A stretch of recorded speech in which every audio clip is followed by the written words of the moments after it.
Almost meeting has been recorded. Okay, thank you. Thank you for recording.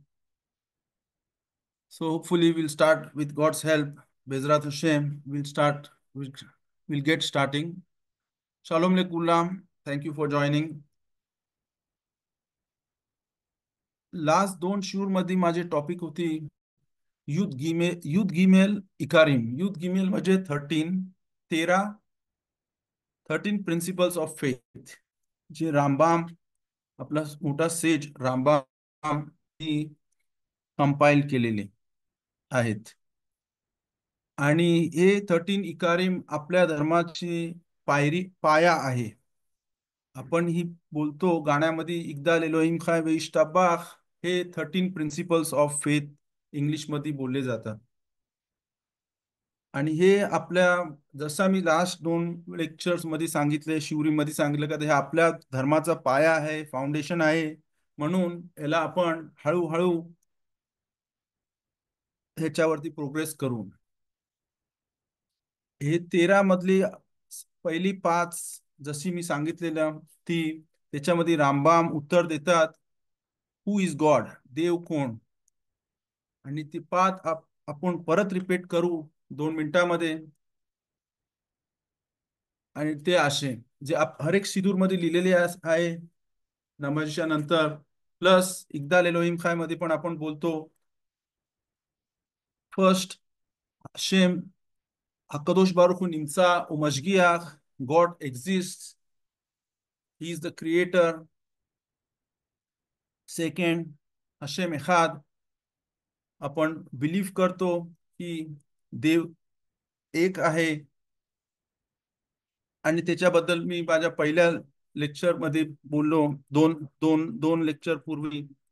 आणि ज्यांनी नाही ऐकलं असेल तर त्यांनी जे रेकॉर्डिंग होते ती ऐकायची. आणि त्याच्याबद्दल आपण नंतर मग पण कधी नेहमी बात करू शकतात. एखाद ॲब्सोल्यूट वन बोलतात इंग्लिश मध्ये, आणि तसा अकादोश बारुख हू हशेम देव ॲब्सोल्यूट वन आहे. तिसरा, थर्ड प्रिन्सिपल ज्याच्यावरती आपल्या धर्माचा बिलीफ आहे, जे एन लो गुफ व एन लो दमुता गुफ, त्याला शेप नाही किंवा बॉर्डर नाही, कुठचाच शेप आपल्या देवाला नाही. आणि ते आपण सांगितलं की Hashem is not physical but spiritual. Fourth, वेहू कदमोन लेकोला तुम्ही, सगळ्यात पहिले हशेम आपण बिलीव्ह करतो की सगळ्यात पहिले हशेम होता आणि तो त्याच्या पहिले काहीच नव्हता. फिफ्थ, एन अबोदा लेजुलातो, आपण नमाज फक्त त्याचीच करतो आणि नाही कोणत्या दुसऱ्याची. आणि तिकडे पण मी पहिल्या ह्याच्यावरती, पहिल्या शिवरवरती अजून एक्सपाउंड केलेला. तर हे 5 पहिले प्रिन्सिपल जिथे रामबाम उत्तर देतात हशेम कोण, हु इज गॉड. आणि ही प्रिन्सिपल आपण सारखी सारखी आठवण केली पाहिजे नमाजीमध्ये ह्या प्रिन्सिपल वरती. आणि आपण शेमा इस्रायल बोलतो तेव्हा आपण बोलतोच हशेम एखाद, पण आपल्या डोक्यामध्ये पण ती राहिली पाहिजे. आणि म्हणून त्याची सारखा त्याचे अभ्यास आणि ज्ञान घेतला पाहिजे. लास्ट टाइम मध्ये आपण 6 प्रिन्सिपल बद्दल बात केली आणि त्याच्याबद्दल मी परत बात करीन. आणि ते 6 प्रिन्सिपल अशी आहे, 6वी, की आपण इस्रायल लोक बिलीव्ह करतो नेवुआ म्हणजे प्रॉफिसी. मराठीमध्ये मी गुगल मध्ये चेक केलं तर त्याला भविष्यवाणी बोलली जातात, म्हणजे फ्युचर. आणि आपण आपल्या धर्मामध्ये प्रॉफिसीला बिलीव्ह करतो. रामबामच्या शब्दांमध्ये नेवुआ एमेत असं बोलली जातो, म्हणजे प्रॉफिसी खरी आहे, भविष्यकाळी खरी आहे. लास्ट लेक्चर मध्ये मी त्याच्यामध्ये जास्त बोललो की त्याच्याबद्दल जास्त बात केली की आज प्रॉफिसी नाही आहे कोणला. आज कोणला नेबुआ नाही भेटत. प्रॉफिसीसाठी खूप कंडिशन्स असतात. एक कंडिशनची ज्याबद्दल मी बात केली, जिथे माणसाला पवित्र राहायला पाहिजे, आज ती 100% पवित्रता नाही आहे. आणि तेव्हा मी पारा अदुमाचा एक्झाम्पल घेतला, की आज पारा अदुमाचा पाणी नाही आहे, कारण आपला बेत मिकदाश पवित्र मंदिर आपल्याकडे नाही आहे, त्याचा नाश झाला. आपण हे पण बोललो काय टोटल प्रॉफिट्स आपल्या धर्मामध्ये 55 प्रॉफिट्स होते. त्याच्यामधली 7 बायका होत्या, 48 पुरुष होती. सातवा सातवा पॉइंट श्लोशस्त्रे इकारीम मधला 13 प्रिन्सिपल्स ऑफ फेथ मधला असा आहे. 6वा आणि 7वा हाताहाती बोलले जाऊ शकतो, की सगळ्यात मोठा प्रॉफिट आपला मोशे रब्बेनो, आणि त्याच्याबद्दल आपण जास्त बात करू शकतो. पण परत मी प्रॉफिसी बद्दल खूप प्रश्न होते, आणि त्याची मी उत्तरं देत बसलो लास्ट टाइम. पण ह्या वेळेला पण जर कोणाला प्रश्न असेल तर विचारा, की ही टॉपिक आपल्या धर्माचा फाउंडेशन आहे. जसा मी लास्ट टाइम सांगितलं का आज कोणालाच प्रॉफिसी नाही आहे, नंबर वन. नंबर टू, प्रॉफिसी सारखे अजून काय काय सर्कमस्टन्सेस आहेत. फॉर एक्झाम्पल, बात कोल. बात कोलला मराठीमध्ये बोलू शकतो आकाशवाणी. तलमुदामध्ये जेव्हा सेकंड टेम्पच्या काळामध्ये रबी योहानान बेन जक्काय, तर तलमुदामधला एक एक्झाम्पल आहे बात कोलचा. बात कोल म्हणजे आकाशवाणी. म्हणजे वरना आवाज येतो आणि आपला ज्या संकट आहे त्याचं उत्तर देतो. सगळ्यात फेमस बात कोलचं एक्झाम्पल तलमुदामध्ये आहे. रबी योहानान बेन जक्कायच्या वेळेला यावने जेव्हा बेद्दीन सनहेद्रीन जी येरुशलाम बेता मिकदासच्या इथे होती, रोमन काळामध्ये ती रबी योहानान बेन जक्काय ला नी रोमन राजाकडनं परवानगी घेऊन ती यावने ला तिचा गलूत झाला. आणि तोरा आपल्या शास्त्राचा अभ्यास यावनेला यावने आणि त्याचे खखामीम बोलले जातात तिकडे आले, आणि तिकडे आकाशवाणी आली, बात कोल आला. त्याचा त्याचा एक्झाम्पल तलमुदामध्ये आपल्या पवित्र पवित्र तलमुद बाबलीमध्ये दिले गेलेलं आहे. त्याच्याबद्दल मी अजून नाही बोलणार की हा टॉपिक मला कव्हर करायचा आहे युद्ध गिमेल मिदोद. पण ती गोष्ट खो अमार खाखामेनो आवर खाखामीम shows our sages our sages show the way असं पुस्तक आहे. त्याच्यामध्ये ती गोष्ट आहे तलमुदामधली.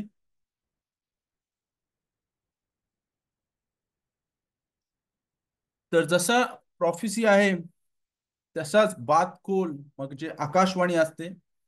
अजून एक स्टेट असतो ज्याला बोलले जातो रुआख कोदेश. रुआख कोदेश म्हणजे मध्ये ज्या धार्मिक माणसाला रुआख कोदेश भेटतो त्याला सगळ्या बाबतीची क्लॅरिटी भेटते. जवळजवळ 100 वर्षापूर्वी बगदाद मधली सगळे खूप मोठे सेज होते. त्यांचं नाव बेन इश्खाय म्हणून तुम्ही ऐकलं असेल. माझ्याकडे इथे पुस्तक पण आहे. त्यांना बेन इश्कायचा हा हलाखत पुस्तक बोलले जातो. हे जवळजवळ 115 वर्षापूर्वी हे वारले बगदाद मध्ये. यांना बेन इश्काय बोलले जातं. त्यांचं नाव आहे योसेफ खाईम.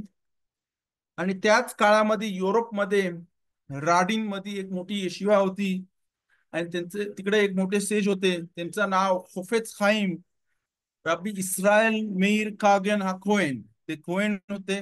ते जवळजवळ 104 105 106 वयामध्ये वारले. बेनिश काय मला वाटते 76 की 77 वयामध्ये वारले. त्यांच्या बोलतात की रुआख हा कोदेश होता. बेनिश खायला आणि होफेज खाईमला रुआख हा कोदेश होता, म्हणजे एवढी क्लॅरिटी होती. गोष्ट सांगितली जातो की आपल्या समाजाचा एक माणूस युरोपमध्ये, त्याच्याकडे काहीतरी संकट होता, पण त्यांच्याकडे पैसा आहे ऐपत होती, म्हणून ती फॅमिली होफेज खाईम कडे कशासाठी तरी काहीतरी त्यांचा प्रॉब्लेम सॉल्व्ह करायसाठी, त्यांचा इच्छा घ्यायसाठी, अ, त्यांची त्यांचा ज्ञान घ्यायसाठी, त्यांचा आन्सर घ्यायसाठी युरोपला ट्रॅव्हल केलेला आणि खोफेज खाईमकडे आले. आणि खोफेज खाईमनी जवळजवळ 90च्या वरती वय होता त्यावेळेला त्यांना ओळखला की हा माणूस लांबचा आलेला आहे, आणि त्यांना प्रश्न न विचारताना त्यांच्याकडनं खोफेज खाईमला समजला का हे लोक का आलीत आमच्याकडे, आणि त्याला उत्तर किंवा त्यांच्या प्रश्नाला उपाय दिला. आणि त्याला बोलतात रुआख कोदेश. त्याला प्रॉफिसी नाही बोलत, कारण प्रॉफिसी सेकंड बेत मिकदाश डिस्ट्रक्शन झाल्यावरती ती बंद झाली. प्रॉफिसीसाठी एक मोठी अट आहे, जी पवित्रता ठेवली जाते पाहिजे त्या त्या माणसाला, ती आज आपण करू नाही शकत, ती आपण आपल्यावरती ठेवू नाही शकत. आणि त्याच्यासाठी खूप कारण आहेत. एक कारण पारादुमा, एक कारण बेत अमिकदाश नाही आहे म्हणून. अजून खूप, जेव्हा मी प्रॉफिसी बोलतो तर काय काय लोकांच्या डोक्यामध्ये असा विचार येतात, त्यांना वाटतं की प्रॉफिट जो होता, नावी जो होता, आपल्या आपल्या समाजामध्ये, आपल्या बेने इस्रायल कम्युनिटीमध्ये एलियाहुआ नबी हा प्रॉफिट, एलायझा हा प्रॉफिट सगळ्यात फेमस प्रॉफिट आहे. आपण दर मोचाय शब्बातला एलियाहुआ नबीचे गीत गातो. एलियाहुआ नबीची तफिला सिदूरमध्ये आहे ती करतो. आणि कधी कार्यामध्ये पण किंवा शुभ कार्यामध्ये पण एलियाहुआ नबीचं नाव घेतले जातो आणि त्याची गीते गायले जातात. एलियाहुआ नबी फर्स्ट टेम्पल पिरियडच्या वेळेला होते आणि हे खूप मोठे प्रॉफिट होते. पण साधा पॉइंट असा आहे की मोशे रब्बेनू सगळ्यात मोठे प्रॉफिट होते असे आपण बिलीव्ह करतो, आणि त्यांच्यासारखा कोणच मोठा प्रॉफिट नव्हता. आणि असं सगळ्या प्रॉफिट, जेवढे पण 55 प्रॉफिट आहेत, त्यांना प्रॉफिसी ची विजन झोपेमध्ये यायची. आणि मोशे रब्बेनूला देवाकडनं प्रॉफिसीची विजन जे बघायला भेटायचे, ते दिवसामध्ये दिशा विजन याची, न झोपताना, जागे असताना. तो एक मोठा डिफरन्स आहे मोशे रब्बेनू मध्ये आणि शार रेस्ट ऑफ द प्रॉफिट्स मध्ये, दुसऱ्या धार्मिक नावी मध्ये. तर एक आठ मी बोललो, प्रॉफिट बनासाठी पवित्र राहायला पाहिजे, प्युअर. दुसरा, झोपेमध्ये ती विजन येतात, फ्युचर, भविष्यवाणी, पुढे काय होणार आहे ते. थर्ड पॉइंट मध्ये जायच्या पहिले, लोकांना वाटतं प्रॉफिसी म्हणजे किंवा रुआख प्रदेश म्हणजे त्यांना ह्या माणसाकडे जाऊन लॉटरीचे नंबर भेटतील, मटक्याचे नंबर काय लागणार आहेत, कुठचा घोडा येणार आहे, कुठचे स्टॉक मार्केटमध्ये कुठे इन्व्हेस्ट करायचा, त्याची फ्युचरचा ज्ञान, विजन भेटेल. ही एक मिस्टेक आहे. प्रॉफिट साठी हा थर्ड पॉइंट, प्रॉफिट जे नावी होते त्यांनी कधी स्वतःच्या प्रॉफिट साठी कधी त्यांनी विजन केला नाही. जर त्यांनी स्वतःच्या साठी काय केला तर ते फॉल्स प्रॉफिट बोलले जातात. कारण प्रॉफिसी हा असा स्टेट आहे हा फक्त त्यांनाच येऊ शकतो जो अनसेल्फिश आहे, जो ह्या जगापासून अनकनेक्टेड आहे, आणि तो हशेमला कनेक्टेड आहे, हशेमला लागून आहे, हशेमच्या एकदम जवळ आहे. आणि ही एक कंडिशन आहे की प्रॉफिटला प्रॉफिसी फक्त तेवढा, ती भविष्यवाणी एवढा तेव्हाच येऊ शकते जेव्हा तो अतिपवित्र असून, अति धार्मिक असून, धार्मिक होऊन देवाच्या एकदम जवळ येतो. आणि तो त्याच्या ती विजन, ती ती भविष्यवाणी तो स्वतःच्यासाठी काही उपयोग करत नाही, स्वतःच्या प्रॉफिटसाठी उपयोग करत नाही. तर कोणाला वाटला का हा जो माणूस लॉटरीचे नंबर देतो किंवा कुठचा जिथे प्रॉफिट होईल तिथे त्याच्या ह्याच्यामध्ये करतो, तर त्याला तो फेक आहे. कारण आज प्रॉफिटची नाही आहे. प्लस जो असा हे करतो त्याला मेंटलिस्ट बोलले जातात. आज अशी माणसं आहेत जी आपल्या डोक्यामधनं नंबर काढू शकतात किंवा काय काय गोष्टी काढू शकतात, आणि त्याला मेंटलिस्ट बोलले जातो. आणि ते मेंटलिस्ट प्रॉफिसी किंवा रुआख कोदेश किंवा बातखोल ह्याच्या जवळ कुठेच नाही आहेत. मगाशी मी समजवला बातखोल, जी क्लासिक एक्झाम्पल रबी योहानान बेन जकाय यावने च्या वेळेला बातखोल ची झालेला. पण आज तल्मिदे खमीम सांगतात, जेव्हा माणूस खूप खालती असतो आणि त्याच्या जीवामधनं आतमध्ये बात करते, बात येते काय, छुवा कर, सुधर, स्वतःला सुधर. आणि ती त्याला बोलतात की आज बात आपल्या आत्मातना आपल्या बरोबर बात करते. आणि त्याला आजच्या जमान्यामध्ये बातकोल बोलली जातं. अजून एक स्टेटस आहे ज्याला बोलतात हशगाह प्रातीत. लास्ट लेक्चर मध्ये सांगितला मी तुम्हाला की जर आपण चदीकडे जातो आणि त्याच्याकडनं ब्राहा घेतो रेफुआ श्लेमासाठी किंवा कुठच्या पण ह्याच्यासाठी, आणि जेव्हा सदिक आपल्याला ती ब्राहा देतात आणि ते खरा घडतं, तर त्याला बोलतात सदिक गोजेर व्याशेम मेकायेम. आणि ते आजच्या काळी आहे. आजच्या काळी ही बातकोल पण आहे, जी आपल्याला आकाशातनं, आकाशवाणी नाही येत, पण आपल्या आत्मामधनं, आपल्या अंगामधनं येते आपल्याकडे. जेव्हा आपल्याला त्रास असतो किंवा कुठच्या प्रश्नाचा उत्तर पाहिजे असतो, तर आत्मधनं आपल्याला जीवाकडनं येते की बाबा असा कर आणि अशी चुवा कर आणि असा चांगल्या मार्गाला लाग, आणि त्याला बातकोल बोलली जातो. आज अजून पण एक आहे ज्याला बोलतात हशगाह प्राती, त्याला इंग्लिश मध्ये बोलले जातात डिवाइन प्रोव्हिडन्स. एरेच इस्रायल मध्ये जो पण राहतो आज, त्याच्यावरती हशगाह प्रातीत आहे असा बोलले जातो.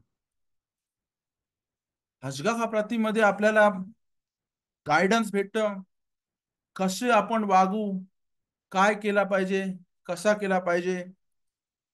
आणि जर आपल्याला प्रश्न असला तर मोठ्या धार्मिक माणसांना विचारून त्यांच्याकडनं हशगाह प्राती थ्रू उत्तर दिला जातो. आणि त्याला हशगाह प्रती म्हणजे डिवाइन प्रोव्हिडन्स बोलले जातं. ह्याच्याबद्दल खूप खूप काय बोलू शकतो, पण आपला टॉपिक आहे युथ गिमेल मिदोत, आणि त्याच्यामधली ही सहावी मिदा, सहावी सॉरी युथ गिमेल इकारीम, आणि हा सहावा इकार नेव्हुआ एमेत. म्हणजे आपण प्रॉफेसीला बिलीव्ह करतो. आजच्या काळी प्रॉफेसी नाही आहे, पण एका जमान्यामध्ये जवळजवळ 2000 वर्षापूर्वी प्रॉफेसी थांबली गेली. पण जी प्रॉफेसी दिली गेलेली आहे त्याला आपण मानतो. आणि क्लासिक एक्झाम्पल आहे एलियावा नबी. हे नबी होते. 7, लास्ट टाइम मी बात केली, 7 बायका नबी होत्या आणि 48 पुरुष माणसं नबी होती. आणि सगळ्यात मोठा नबी आपण मानतो मोशे रब्बेनू, ज्याला प्रॉफेसी दिवसामध्ये पण ऐकायला दिवसामध्ये पण दिसत होती. दुसरे प्रॉफिटला त्या मोठ्या स्टेटमध्ये जायला झोपामध्येच विजन दिसायचे, पण मोशे रब्बेनूला दिवसामध्ये पण दिसायची. आपण बोललो की प्रॉफिट जो नावी आहे तो स्वतःच्या प्रॉफिटसाठी काय करू शकत नाही, त्यांनी प्युरिटी मध्ये राहायला पाहिजे. आणि आज त्या प्युरिटी मध्ये आपण राहू नाही शकत, म्हणून प्रोफेसी नाही आहे. आणि सारखा देवाबरोबर कनेक्ट राहायला पाहिजे. आणि प्रोफेसी झोपेमध्ये फक्त येते. पण ह्या सगळ्यांपेक्षा सगळ्यात इम्पॉर्टंट पॉइंट प्रोफेसी मध्ये असं आहे, त्याच माणसाला प्रोफेसी येऊ शकतो जो माणूस सिम्खामध्ये आहे, जो माणूस हॅपीनेस मध्ये आहे, जो माणूस नेहमी आनंदीमध्ये आहे. जर तो आनंदीमध्ये नसला तर ती प्रॉफेसी त्याच्या डोक्यामधनं त्याच्या अंगामधनं निघून जाते, असं आपण शास्त्रामध्ये शिकतो. आणि त्यामुळे दाविदा मेलेक, दाविदा राजा फक्त राजा नव्हता, पण एक मोठा प्रॉफिट पण मानले जातो आपल्या तनाखमध्ये. आणि जर आपण दाविदा मेलेकचं एक विजन करतो तर त्यांच्याबरोबर एक नेहमी म्युझिकल इन्स्ट्रुमेंट असतो. आणि हा म्युझिकल इन्स्ट्रुमेंट का? कारण प्रॉफिटला, नाव्हीला नेहमी आनंदाच्या स्टेटमध्ये राहायला पाहिजे. जर तो आनंदाच्या स्टेट नसला तर तर त्याची प्रोफेसी निघून जाते. आपण ते नेविया मिरियाम आपली एक प्रॉफिटेस होती, आणि तिच्या बरोबर पण म्युझिकल इन्स्ट्रुमेंटची बात तोरामध्ये आहे. आणि शिरा आपण गातो. आज या शिरमोशेच्या नंतर वतिकाक मिरियाम हा नेविया, ती मिरियामची शिरा बोलले जातो. कारण सॉन्ग, शीर आणि म्युझिकल इन्स्ट्रुमेंट ही माणसाला खुश ठेवतात. आणि त्याच्यामुळे दाविदा मेलेकच्या बरोबर पण म्युझिकल इन्स्ट्रुमेंट त्याच्या बरोबर नेहमी असायचा. कारण म्युझिक आणि म्युझिकल इन्स्ट्रुमेंट हे आपल्याला खुशीच्या स्टेटमध्ये ठेवतात. तसा बोला गेला तर आता आपण युथ जाईन तमूज ते 9th ऑफ आव मध्ये म्युझिकल इन्स्ट्रुमेंटचे हे करत नाही, कारण हे आपले मॉर्निंग सॅड दिवस आहेत. ह्या दिवसामध्ये आपण आपला बेतामिकदाश चा डिस्ट्रक्शनचा नाश झाल्याचं आपण दुःख करतो. आणि त्याच्यामुळे आपण ह्या दिवसांमध्ये म्युझिकल इन्स्ट्रुमेंट ऐकत नाही. अजून एक एक्झाम्पल आहे. आपले फोरफादर्स, आपले पूर्वजी अब्राहम, इस्हाक, याकोब पण प्रॉफिट होते, नबी होते. आणि याकोबाची गोष्ट आपल्याला माहिती आहे, जे आपण तोराच्या पोर्शन मध्ये वाचतो आणि तिथे शिकतो की जेव्हा याकोबाला गोष्ट च्या कानावरती आला की त्यांचा मुलगा योसेफ गायब झाला, आणि त्यांच्या भावांनी सांगितलं का तो मारले गेला, तर याकोबाला खूप दुःख झाला. आणि याकोब सदिक जे मोठे प्रॉफिट होते, ज्यांना प्रॉफिसी यायची आहे, त्यांच्यावरती रुआख कोदेश होता, तो रुआख कोदेश त्यांच्या अंगातनं निघून गेला. कारण त्यांना खोटी खबर आली की त्यांचा मुलगा मारले गेला. आणि त्यांचा सगळ्यात आवडता मुलगा योसेफ मारले गेला. 17 आणि आणि 22 वर्ष त्यांचा योसेफ तेव्हा 17 वर्षाचा होता. तो खूप लाडका मुलगा होता. लाडका बायको राखेलचा मुलगा होता. आणि त्यांना ती सहन नाही झाला, आणि ते खुशीच्या स्टेट मधना दुःखाच्या स्टेट मध्ये गेले. आणि जेव्हा माणूस सॅड होतो, दुःखी होतो, तर जेव्हा नवी दुःखी होतो, सॅड होतो, तर ते ऑटोमॅटिक त्यांच्यावरच्या अंगात वरची जो रुवाह कोदेश आहे, जो नेबुआ येण्याचा स्टेट आहे, तो नेबुआ त्यांच्याकडनं निघून गेला. हे आपण हुमाश मध्ये शिकतो. सेफेर बेरेशीत मध्ये. तर ही सगळ्यात मोठी इम्पॉर्टंट स्टेट आहे जिथे नवी नेहमी खुश राहायला पाहिजे. जर तो खुशी नाही राहिला, जर तो हॅपीनेस मध्ये नसला, तर त्याला नेबुआ येऊ शकत नाही. नंतर मग याकोबाची गोष्ट अशी आहे, त्यांचा वय 147 इयर्स होता आणि त्याच्यामधली 22 वर्ष त्यांना नेबुआ नव्हता, 22 वर्ष रुहा कोदेश नव्हता. पण नंतर मग जेव्हा 22 वर्षानंतर योसेफ त्यांना परत भेटला आणि त्यांना मिसर देशामध्ये आणला. योसेफनी योसेफ राजाचा खूप मोठा मंत्री, फायनान्स मिनिस्टर बनला मिसर देशामध्ये. तर याकोबाची सुखद सुखी दिवस परत आली आणि याकोबाच्या कडे नेबुआ आणि याकोबा अविनूकडे रुआह कोदेश परत आला. आणि जेव्हा ते एकदम लास्ट त्यांचे दिवस होते, तेव्हा त्यांनी त्यांच्या पोरांना बोलवला आणि हर एक पोराला आशीर्वाद दिला, रेउवेन, शिमोन, लेवी, इसाखार. आणि त्या आशीर्वाद त्यांनी अशा प्रमाणे दिला, त्यांना नेबुआ थ्रू, रुआह कोदेश थ्रू त्यांच्या मुलांचा फ्युचर दिसला. आणि त्या त्या हिशोबाने त्यांनी हर एक मुलांना आशीर्वाद दिला. अशा त्यांच्या लास्ट मुमेंट मध्ये पण कुमाश मध्ये सेफेर बेरेशीत पुस्तकामध्ये लास्ट परशा वैखी मध्ये लिहिलेलं आहे की एंड मध्ये याकोबा अविनूचे रुआह कोदेश परत गेला की किदे लो राशी तिथे शिकवतात की किदे लो लेगालो देता केच, म्हणजे एंड ऑफ द डेज मध्ये काय होईल ते याकोब अविनला माहिती होता. पण त्यांना विसरले गेला, कारण आशेमच्या प्लॅन मध्ये असा होता की याकोब अविन त्यांच्या मुलांना सांगणार नाही एंड ऑफ द डेज मध्ये काय होईल ते. खेच, त्याला एंड ऑफ द डेज ला खेच बोलतात, आखारिता यामीम. आणि लो लेगालो तर केस, त्याच्यामुळे याकोब अविनूचा रुआह कोदेश परत मरणाच्या पहिले परत गेला. जवळजवळ 6:30 झाले, अर्धा तास झाला.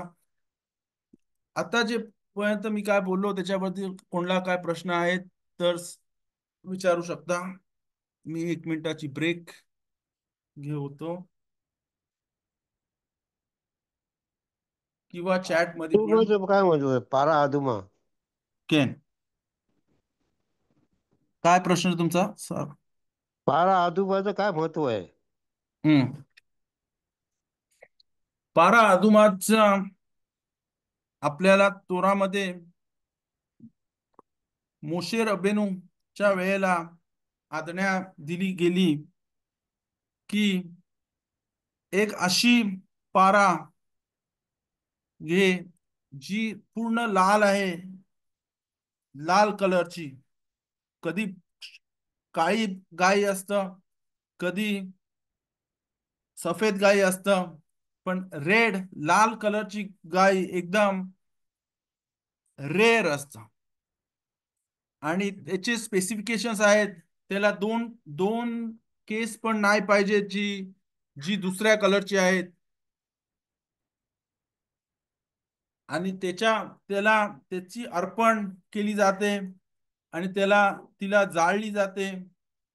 आणि हे मिशकान जेव्हा होता त्यावेळेला मोशे रब्बेनूनी पहिली पारा आदमा केली. आणि आली त्याची जी राख आली ती एजोव ह्या एजोव अशी तबलीन बरोबर, अशी त्याच्या ह्या स्पाइस बरोबर मिक्स करून त्या राख पाण्यामध्ये मिक्स करून तेबीला झाल्यावरती कोहेन, ती जो अपवित्र माणूस आहे, जो तुमात मेट पासून अपवित्र झालेला आहे, त्या माणसाला ती पवित्र करतो. त्या पवित्रतेची प्रोसेसला 7 किंवा 8 दिवस लागतात. पण जो माणूस इस्रायलमध्ये तमे मेत आहे. तमे मेत म्हणजे ज्यांनी मैताला हात लावलेला आहे त्याला तमे मेत बोलतात.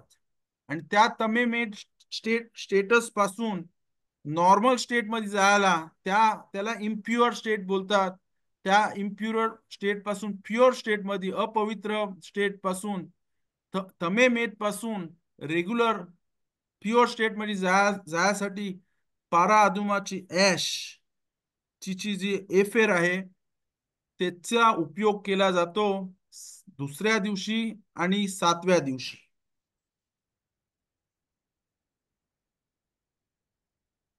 Clear? Clear clear. Okay, thank you. Okay. पुऱ्या हिस्ट्री मध्ये सहा का सात पारा अदुमा होत्या.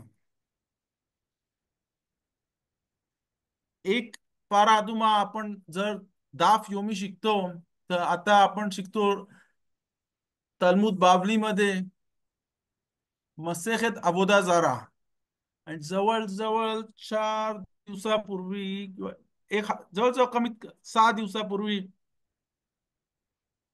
जे दाफ योमी शिकतात तिथे आपण शिकलो दाम दामा बेन च्या वेळेला पण पारादुमा झाली. आणि तिकडे पण ती एक गोष्ट आहे ती आपण कधी नेक्स्ट टाइम बोलू शकतो.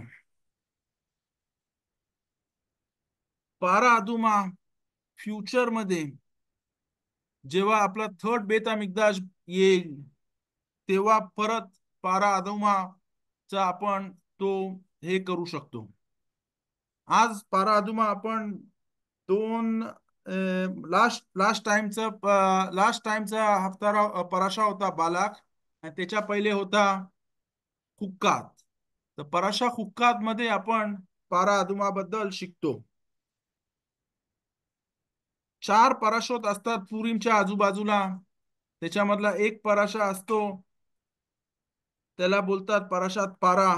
आणि तेव्हा आपण पारा तो निस्सान महिन्याच्या पहिले येतो, किंवा निस्सान महिन्याला कोरबान पेसाक असतो 14व्या तारखेला युद्ध आलेतला. त्याच्यामुळे आपण निस्सान महिन्याच्या पहिले पण हा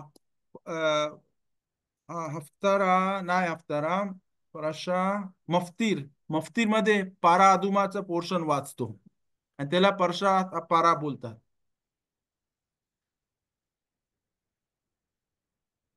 फ्युचर मध्ये आपल्या आसन नेव्ही मध्ये विजन दिलेले आहे, सांगितले आहे की थर्ड बेत मिकदाश येईल. आणि जे लोक जे लोकांनी ह्या जगामध्ये मध्ये पवित्रता पाळली, ज्यांनी तोराचा अभ्यास केला आणि तोराचा ज्ञान घेतला आणि तोरा आणि मिtzvot पाळले जसे पाहिजे तसे, आणि देवाच्या जवळ याची खूप कोशिश केली, ते लोक ते लोक थर्ड बेत मिकदासच्या वेळेला, तिसरा पवित्र मंदिरच्या वेळेला ह्या लोकांना पण नेबुआ येईल. म्हणजे नाही फक्त हे 55 नेव्हीम जे हिस्ट्रीमध्ये होते, पण सगळे सगळी माणसं ज्यांनी पवित्र पाडली आणि ज्यांनी चांगल्या मार्गावरती गेले आणि ज्यांनी तोराचा अभ्यास केला आणि ज्ञान घेतला, आणि ज्यांना तोराचा अभ्यास करायला नाही भेटला पण त्यांनी तोराचा सपोर्ट केला, आणि जे तोराचा अभ्यास करतात आणि त्याचा ज्ञान घेतात त्यांना सपोर्ट केला, फायनान्शियल सपोर्ट केला. त्यांनी आपल्या मुलींचं लग्न तलमिरे खाखामी बरोबर केला. आणि त्या माणसांना पण पुढच्या काळामध्ये जेव्हा थर्ड बेत मिकदाश येईल तेव्हा सगळ्यांना पवित्रता येईल आणि आपली खरी हॅपीनेस परत येईल आणि सगळ्यांना प्रॉफिसी येईल. अशी ही एक प्रॉफिसी आहे.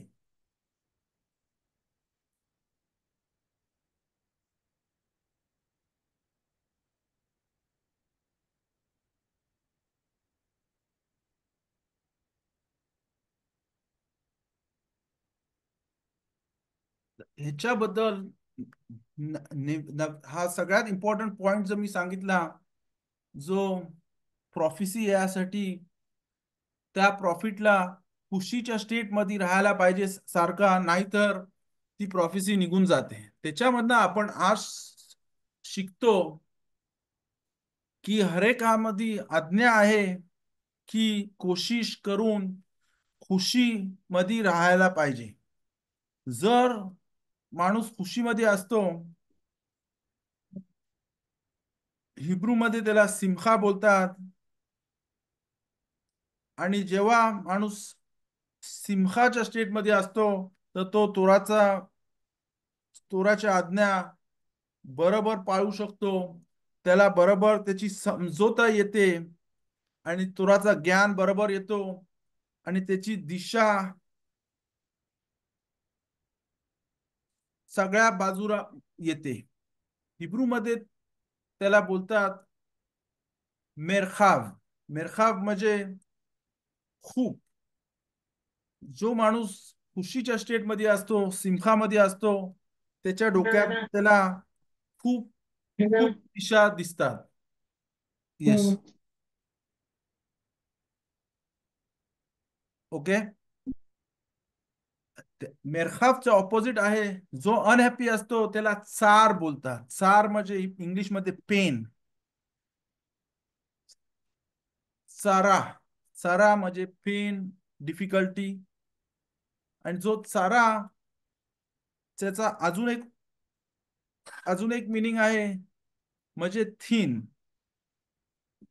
ज्याला शेकिताची ची माहिती आहे त्याला माहिती असतो की जी शेकिताची नाईफ असते. Hello, any questions?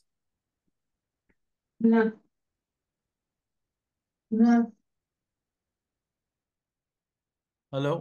या. ओके. सो मेरखाबचं ऑपोजिट आहे चार. चरा. चरा ही म्हणजे नॅरो. जी शेकिताची नाईफ असते, जिथे आपण कोंबड्या कापू शकतो, कोंबड्या कापतो हाला की नाही, बकऱ्या कापतो खाण्यासाठी बराहा करून. आणि त्याची जी नाईफ असते ती एकदम थिन थिन थिन असते. कारण एक त्याचं हे आहे की त्याच्यानी पेन सगळ्यात कमी होतो. त्रास त्या बेहमाला किंवा त्या कोंबड्यांना एकदम मिनिमम त्रास व्हायचा गोल असतो. आणि म्हणून ती एकदम बा नाईफ एकदम थिन, एकदम चार, नॅरो, एकदम बारीक असतं, केली जाते. ह्याच्यामधनं आपल्याला खूप मोठे लेख भेटतो की जसा नावीला नेहमी हॅपीनेस मध्ये पाहिजे, सुखामध्ये पाहिजे, तशीच आज ज्याला धार्मिकतामध्ये च्या पावलांवरती जायचं आहे, त्यांनी खूप कोशिश केली पाहिजे सिमखा स्टेट मध्ये राहायला, राग नाही आणायला, अंगावरती राग नाही आणायला, आणि नेहमी सुखी हॅपीनेस हॅपीनेस मध्ये राहायला. ह्याच्यावरती मला एक प्रश्न दिलेला, त्यावेळेला मी सांगितलं की राईट टाइमला मध्ये मी त्याचा उत्तर देईन. आणि ती प्रश्न असा की how to be happy, how to keep oneself happy. आजच्या काळामध्ये सगळ्यांना, खूप लोकांना खूप खूप प्रकारचे चॅलेंजेस असतात, खूप खूप प्रकारचे त्रास असतात. तर काही लोक उत्तर देतात का जर हॅपीनेस मी शोधला तर मला हॅपीनेस भेटेल, मला सुख भेटेल, आणि त्याच्यासाठी मी चांगली पिक्चर बघितला तर मी खुश होईन, की मी चांगल्या रेस्टॉरंट मध्ये जाऊन चांगल्या चिकार पैसे देऊन जेवण घेतला, मोठी टीप दिली तर मी खुशी होईन, तर मी खुश राहीन. किंवा मी कुठे वेकेशन मध्ये गेलो तर मला खुशी भेटेल. असं काय लोकांनी उत्तर दिला. पण आपण शास्त्रामध्ये त्या खुशीची बात करत नाही, कारण ती खुशी जी जर मी कोको कोला पिल्ला तर मला समाधान भेटेल, पण ती समाधान तो एक्सटर्नल समाधान आहे. That is depends on external factor, outside factor. Drinking coca cola पिल्याने मला समाधान भेटेल, पण मला ट्रू हॅपीनेस भेटणार नाही, कारण ती मला काहीतरी वेगळा करून वेगळ्या दिशेने मला सुख सुखासाठी मी बाहेरून सुख बघतो. खरी हॅपीनेस कोको कोला मध्ये नाही आहे, किंवा बाहेर जाऊन पैसे उडवून हॉटेलमध्ये जाऊन खाणापिणा करून ती लिमिटेड हॅपीनेस आहे. जेव्हा तो खाना नाही भेटला, किंवा जेव्हा तुम्ही त्या त्या टूर मध्ये नसतील, आणि तो माइंड स्टेट आपण पुऱ्या जिंदगीमध्ये घेऊन जाऊ नाही शकत, कारण ती एक्सटर्नल हॅपीनेस बोलली जाते. त्याला शास्त्रामध्ये ताईवा तावा बोलले जातो. फिरकी अबोध मध्ये जे मिशना फिरकी अबोध शिकतात त्याच्यामध्ये आपल्याला त्याचा एक्झाम्पल दिले जातो. त्याच्याबद्दल आपण कधी नंतर बात करू शकतो. पण तावा ह्याला इंग्लिश मध्ये लस्ट बोलले जातं. मराठीमध्ये मला माहिती नाही काय बोलले जातं.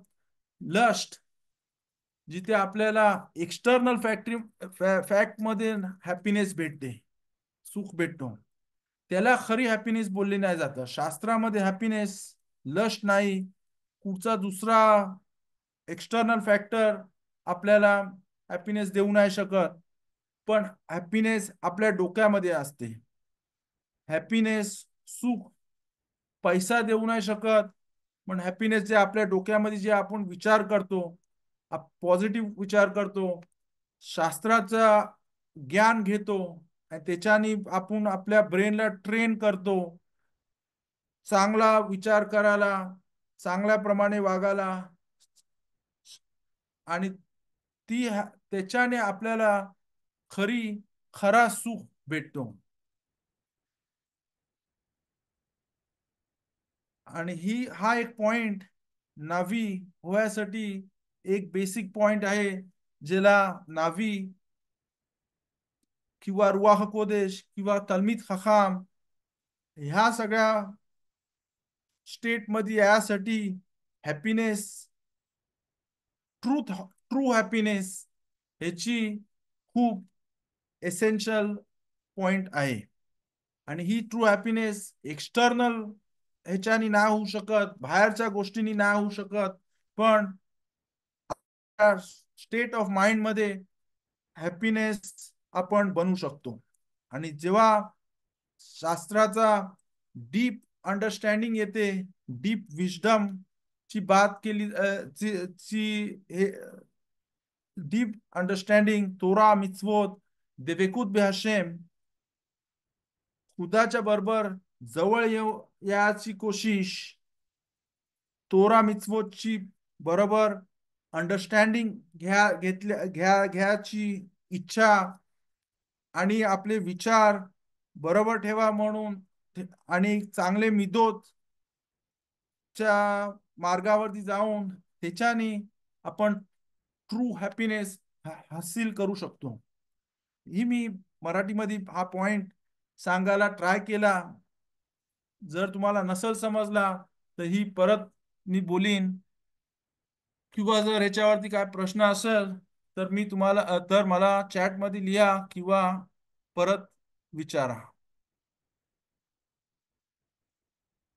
हा पॉइंट फक्त हॅपीनेस मध्ये स्टेट मध्ये राहण्यासाठी फक्त नावीसाठी नाही, पण आज हर एक माणूस जो तोरा मिtzvotच्या मार्गामध्ये चालायला बघतो, देवाच्या जवळ यायला मागतो, त्याला ही स्टेट खूप एसेन्शियल आहे. जर माणूस रागाच्या स्टेट मध्ये असेल किंवा सॅड स्टेट मध्ये असेल, तर तो स्पिरिच्युअलिटी मध्ये देवधर्मामध्ये वरती येऊ नाही शकत, असं आपण शास्त्रामध्ये कितीतरी वेळा शिकतो. मोशे रब्बेनू ह्याच्यानंतर जर तुम्हाला प्रश्न नसतील तर मी या 6व्या पॉइंट जे प्रोफेसी आहे त्याच्याबद्दल कधी आपण नंतर पण बात करू शकतो, पण आपण पुढे जाऊ. आता फक्त 10 मिनिटं राहिलेत 7ला. नेक्स्ट पॉइंट आहे मोशे रब्बेनू. मोशे रब्बेनू सगळ्यात मोठे प्रॉफिट असं आपण मानतो. ह्याला आपण उन्वात मोशे रब्बेनू आला शालोम एमेत ושהוא אדון לכל הנביאים, असा असा रामबाम लिहितात की मोशे रब्बेनू सगळ्यात मोठे प्रॉफिट होते आणि त्यांचा नेबुआ खरा होता, असा याचा ट्रान्सलेट करू शकतो. मी 10 मिनिटांमध्ये ट्राय करेन समजवायला. जसं सांगितलं मोशे रब्बेनू एवढ्या मोठ्या स्टेटला आले की त्यांना प्रॉफिसी दिवसाची पण यायची. दुसऱ्या सगळ्या प्रॉफिटला फक्त झोपेमध्ये प्रॉफिसी यायची. मोशे रब्बेनूला जागी असताना पण त्यांना प्रॉफिसी यायची, त्यांना विजन दिसायचे, भविष्यवाणी यायची. आणि प्रश्न येतो का? कारण मोशे रब्बेनू ला बोलले जातं शास्त्रामध्ये की अनाव मिकोल आदाम, he was the modest from all human being. Abraham अवेनू सांगितलं आणि अफार वेफेर, मी एकदम अफार वेफेर, मी एकदम मातीसारखा आहे. अफार म्हणजे अफार इज डस्ट, एकदम minimum material dust of the soil आहे.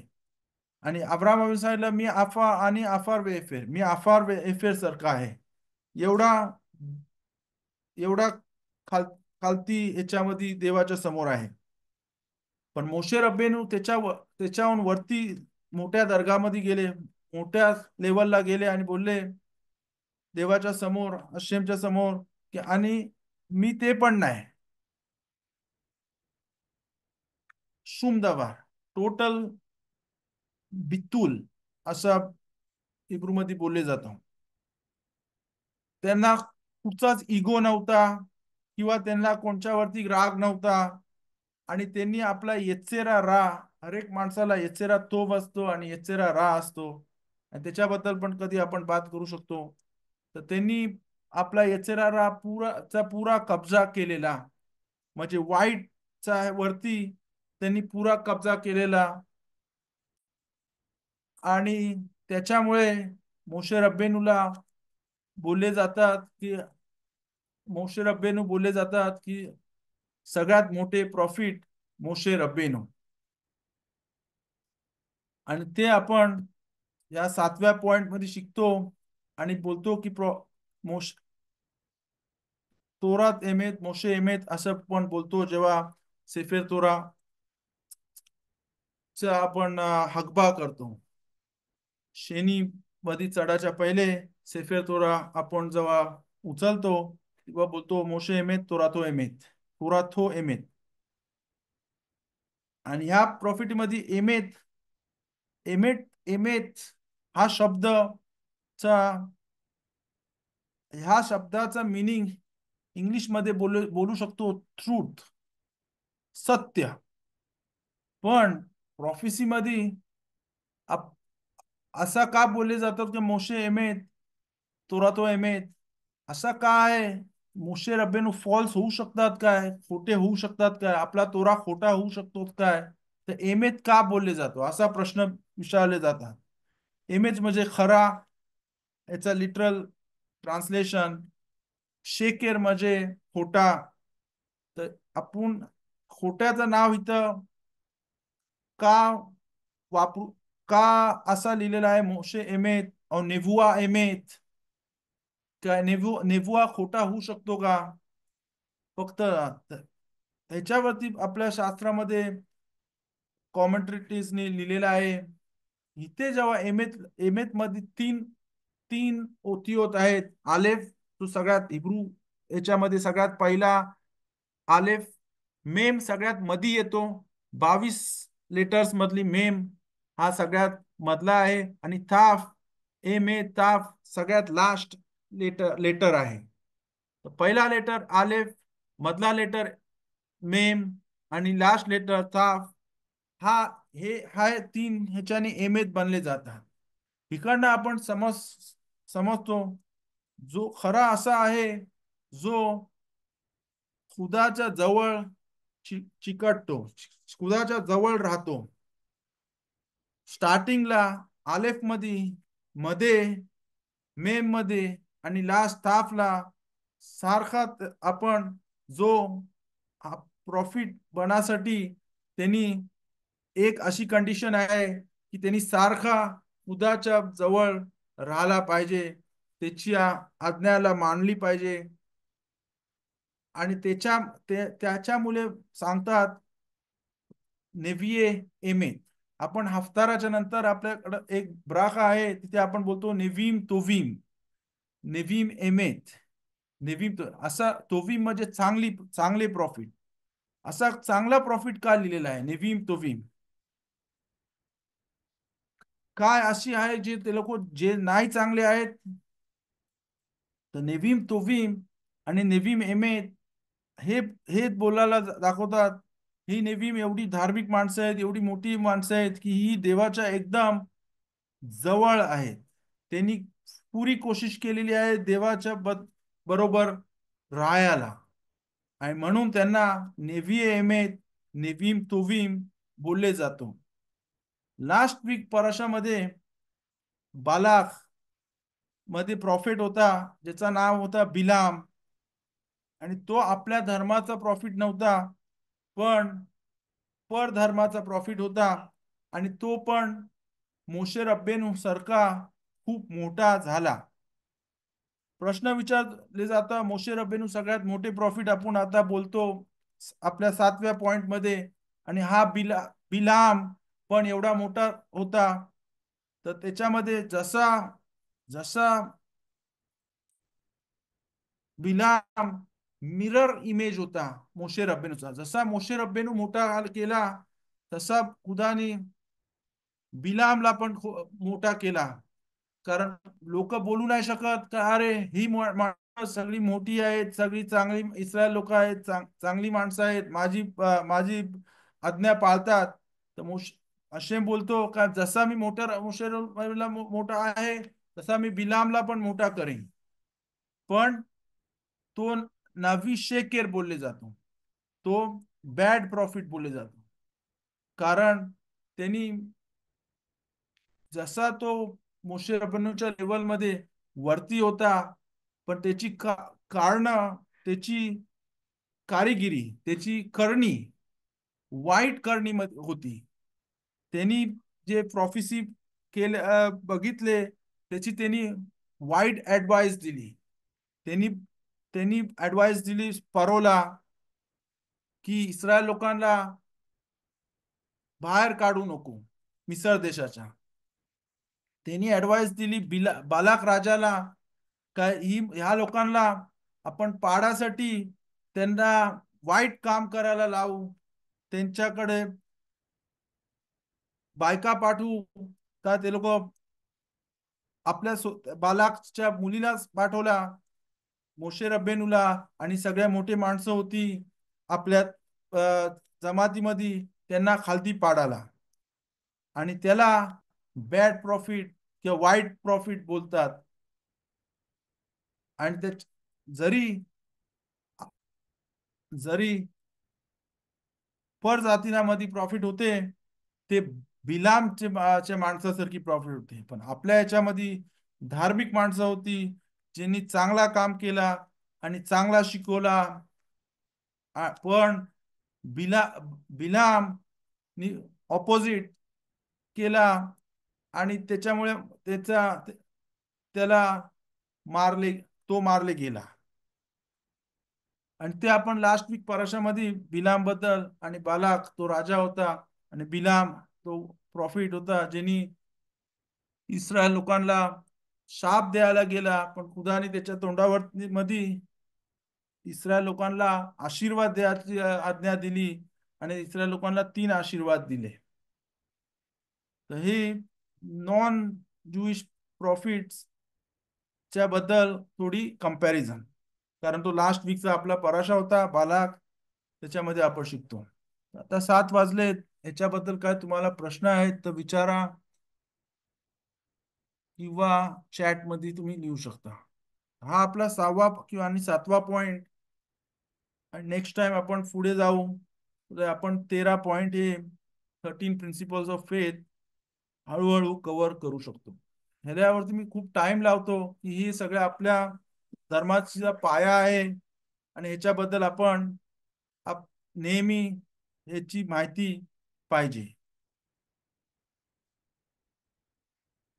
Okay, any questions? स्लेखा, तुम्ही मेरखावचा काय अर्थ सांगितलात? परत मेरखाव तुम्ही सांगितलात, छार आणि त्याच्या ऑपोजिट मेरखाव, तर मेरखावचा अर्थ काय सांगितलात मेरखाव. तुम्ही? मेरखाव is root word is rachav. Rachav means merchav. Tsar is narrow. Merchav is narrow चा ऑपोजिट काय माझ्या डोक्यामधनं घेणार? वाईड. वाईड. वाईड, मेरखा वाईड. जेव्हा माणूस, एक्झाम्पल असं आहे, जेव्हा जेव्हा आपण खुशी असतो, सपोज आपल्याला एक प्रॉब्लेमचा सोल्युशन पाहिजे, ओके, कुठचा पण प्रॉब्लेम असो, जो मॅथमॅटिकल प्रॉब्लेम असो, कुठचा पण टाईपचा प्रॉब्लेम असो, जर आपण खुशीच्या स्टेटमध्ये असलं तर आपल्याला खूप त्याचे आन्सर भेटतील, खूप पितारोन भेटतील, आणि त्याला बोलतात मेरखाव. बोलतात रोष गदोल, रोष मेरखाव, रोष कचार. कचार सार म्हणजे नॅरो माइंडेड. ओके, सार इज नॅरो माइंडेड. फक्त आपल्याला एक आन्सर भेटू शकतो. जो माणूस दुखी असेल तर त्याचा पितारोन, त्याचा सोल्युशन, एकच सोल्युशन दिसेल. पण जर माणूस खुश असेल तर त्याला प्रॉब्लेमचे खूप सोल्युशन भेटतील. त्याला मेरखाब बोलतात, वेर स्प्रेड आउट, आणि चार म्हणजे नॅरो. Okay, clear? Okay.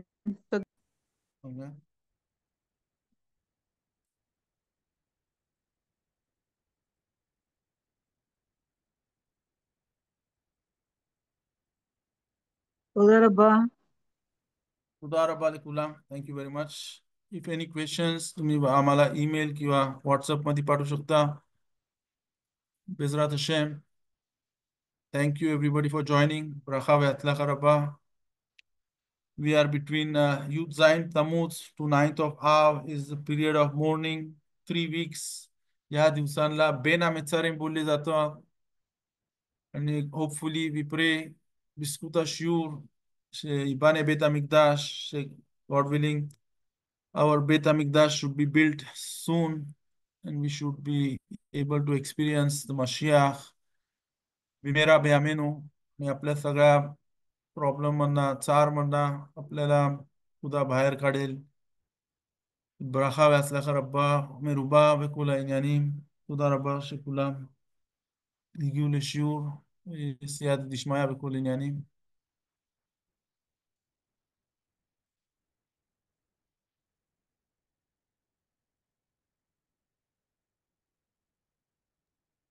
חזק וברוך הבא. חזק ומאמץ, תודה רבה. גבריאל, תודיע לי איזה שעה בתשעה באב יהיה נוח, בעזרת השם. פנוי כל יום בעזרת השם. תעדכן אותי איזה נושא אתה עושה, ככה שאני אדע. הנושא של העניין ידי יומא, תשעה באב. לא, כמובן, כולם עושים את זה, אבל כאילו, במה אתה מתמקד, ככה אני אדע. לא, בעזרת השם. עוד לא חשבתי מה להגיד, אבל נחשוב.